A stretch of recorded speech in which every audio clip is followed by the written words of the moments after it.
Hey everybody, it's Geekopedia here. Welcome back for another video today. And first, I want to say I am so sorry that I was gone from YouTube for I think about 2 months now.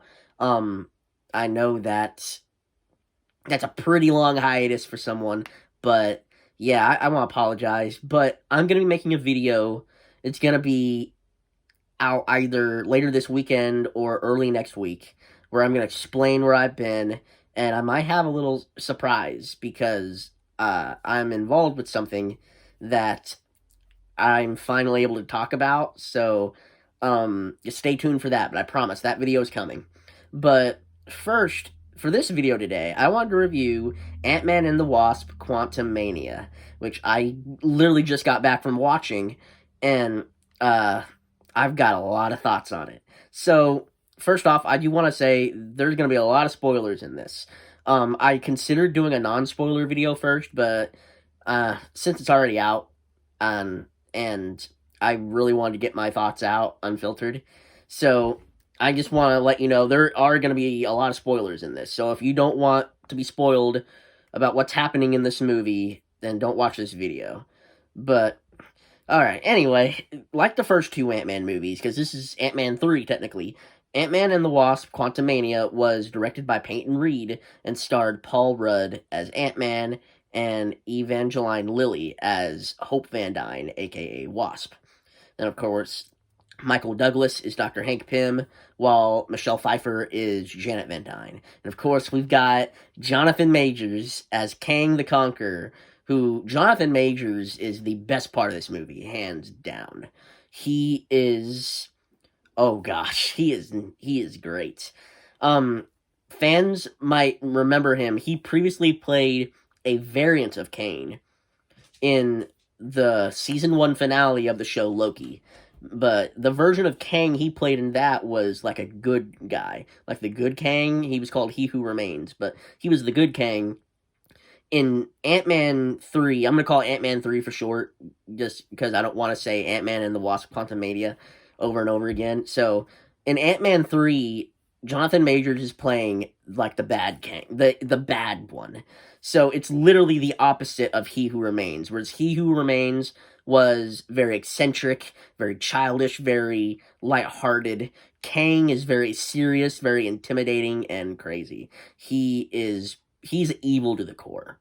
I don't know how like tragic his backstory is, because like Thanos had somewhat of a tragic backstory. He was still evil, but you could at least see where he was coming from.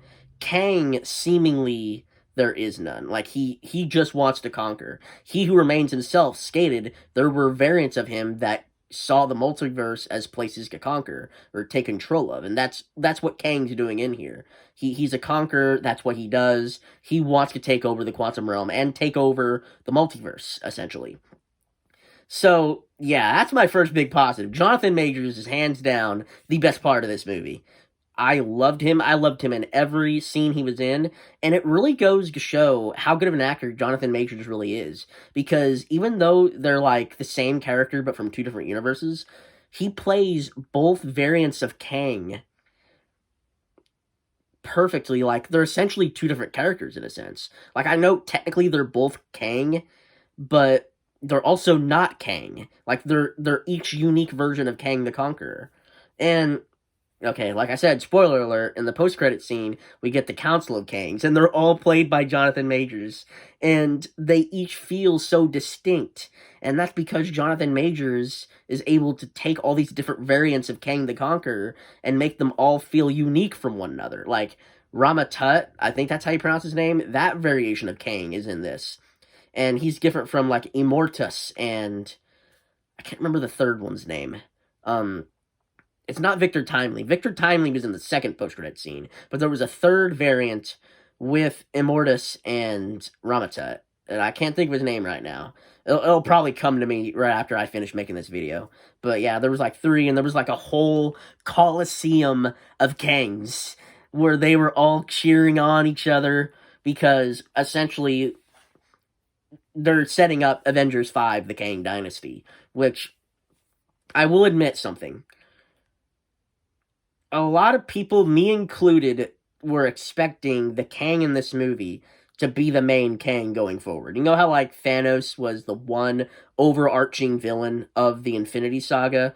Well, Kang's supposed to be the overarching villain of the Multiverse Saga. And we thought this was the Kang they were talking about. But, spoiler alert, Kang dies at the end of this movie.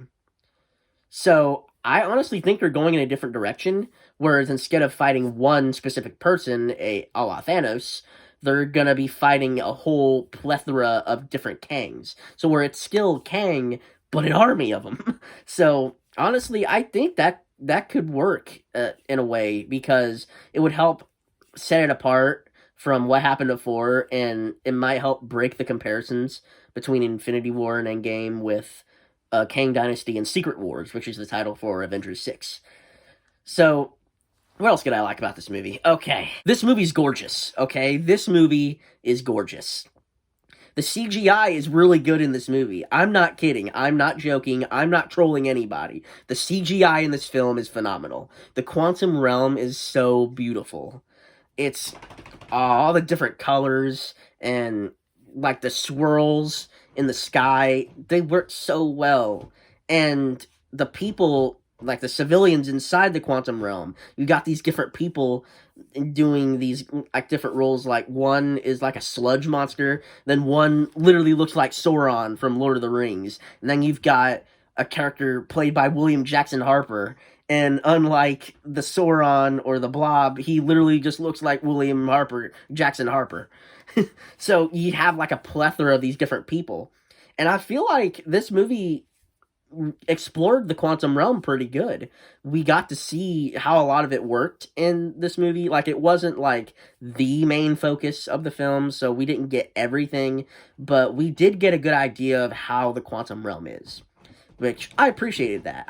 The quantum realm is something that I've had a lot of questions about, and I know a lot of fans have had questions about. So I'm really happy we've got a lot of that answered in here. So, other positives. The runtime, it was about 2 hours and 5 minutes. It didn't feel like 2 hours, to be honest. It it was at a perfect pace, in my opinion. It's honestly probably one of the best paced MCU films in a while.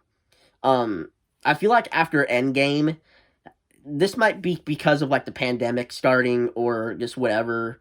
I feel like the tones and structure of the MCU films post Endgame haven't been perfect, and I feel like Quantumania is they're kind of starting to get back into the stride a little bit. So yeah, the pacing's perfect. Paul Rudd is amazing as usual. Ant-Man is more serious in this movie. He still cracks jokes, but this movie is definitely a bit more mature than the previous two Ant-Man movies. I love the first two Ant-Man movies. I love the humor that they brought, but sometimes too much humor can get in the way. That was my problem with Thor: Love and Thunder, but Quantumania had the right amount of humor and a lot of seriousness thrown in. Like, it was perfectly a serious movie with comedy sprinkled on top, if that makes sense. So, yeah, those are about all my big positives. My favorite scene is when Hank Pym is confronting Kang with these army of ants, and he's just standing there, and I'm like, yes, that's Hank Pym, baby. And it kind of reminded me of, like, one of my critiques I've had with the MCU. It's minor. It might be the fanboy in me, but I kind of wish the MCU had started out with Hank Pym's Ant-Man before they got to Scott Lang. Now, don't get me wrong, I like Scott Lang. I like Paul Rudd as the character. It's just, I really like the dynamic that Hank Pym and Janet Van Dyne had with the original Avengers, because they were founding members. In fact, in the comics, Janet Van Dyne was the one that named the team. She was the one that suggested the name Avengers for the team. So, yeah, Hank Pym and Janet Van Dyne were not only two of the founding members of the Avengers in the comics, but they mattered a great deal. And I just wish we could have seen a little bit of that in the MCU. But, what are you gonna do? I really like how they've done it. The Ant-Man trilogy, I love them. I love these movies. So I'm not complaining about it. I just can't help but think, what if it was done this way, you know? So, now I'm gonna get on to my negatives. I actually only have a few negatives. I heard like a lot of critics and a lot of people saying, "Oh, it wasn't as good as what they were making it out to be." But honestly, I genuinely don't see a problem with it. Like, like I have a few issues with it. However, I don't think it's as nearly as bad as what some people are saying. Of course, you can make your own opinion. I'm not saying you can't have your own opinion. I'm just saying people were like critics on Rotten Tomatoes basically were like calling it I think it's like the second worst rated MCU film right now, and it's like 1 point away from being the number one worst. But it does not deserve that ranking. This is a good movie. Anyway, back to my negatives. A few of the characters were kind of sidelined a bit, like Hope Van Dyne, aka Wasp.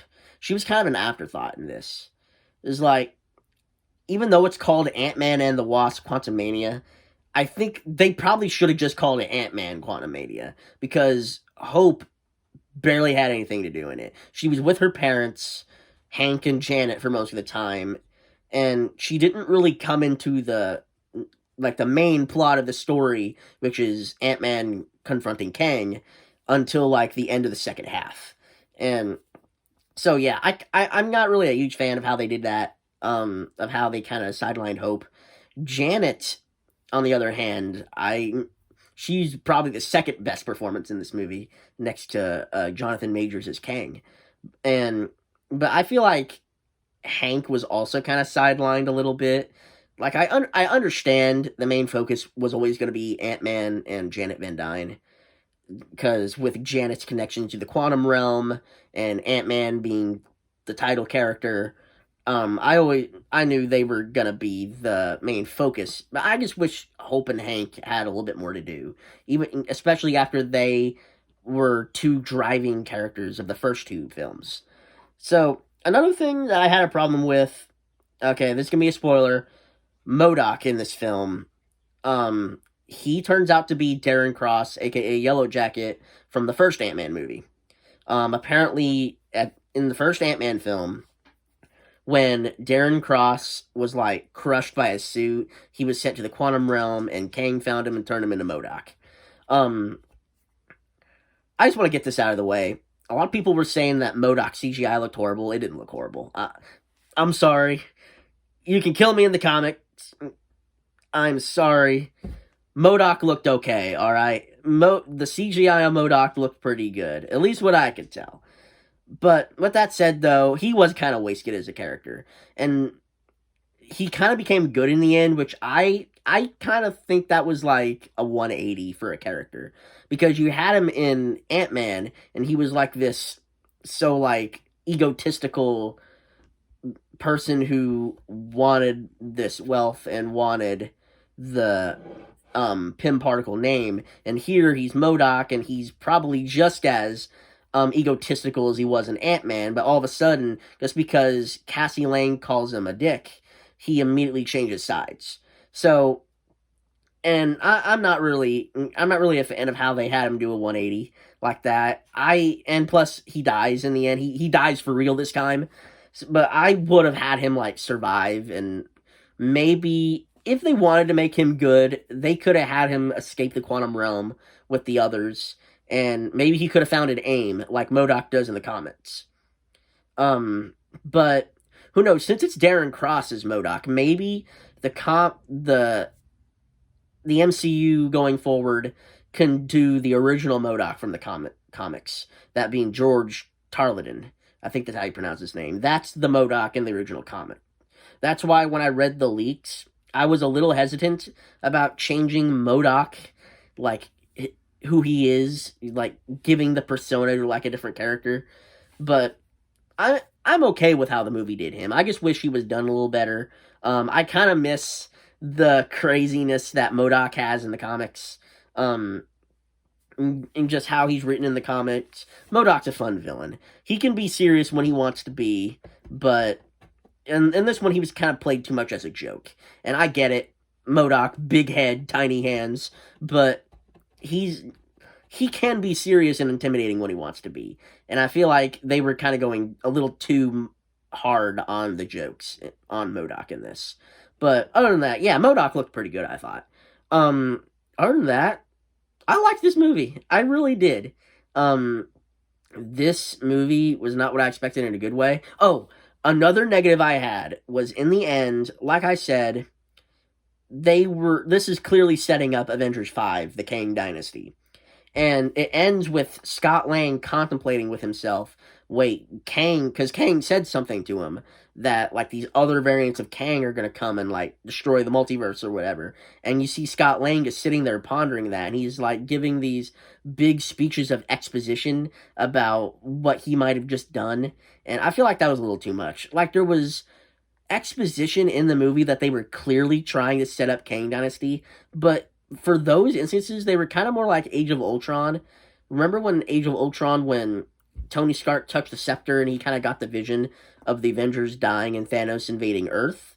It's kind of like that in a sense. Like, it's not taking away from the plot of the movie because it's still setting up Kang's backstory, but it's also kind of like building up the rest of this world that we're in, telling us there's this stuff here that's gonna be happening. So yeah.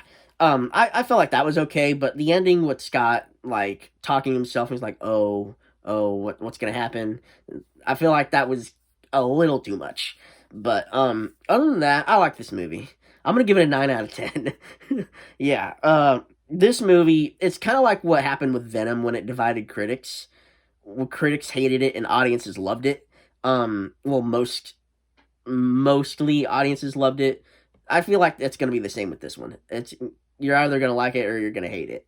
So, with that, Ant-Man and the Wasp: Quantumania was a good movie and a good start to Phase 5 of the MCU. So I can't wait to see what happens next. So with that said, if you like this video, please subscribe to my channel. Hit the notification bell. So when I post, I'm gonna be posting a lot more this year, I promise. One of my New Year's resolutions was to be more active on YouTube, and I am planning on keeping that promise. So I'm going to be on a lot more. Please stay tuned. If you like this video, hit the like button. Remember, God loves you and I love you too. This has been Geekopedia, and I'll see you guys next time.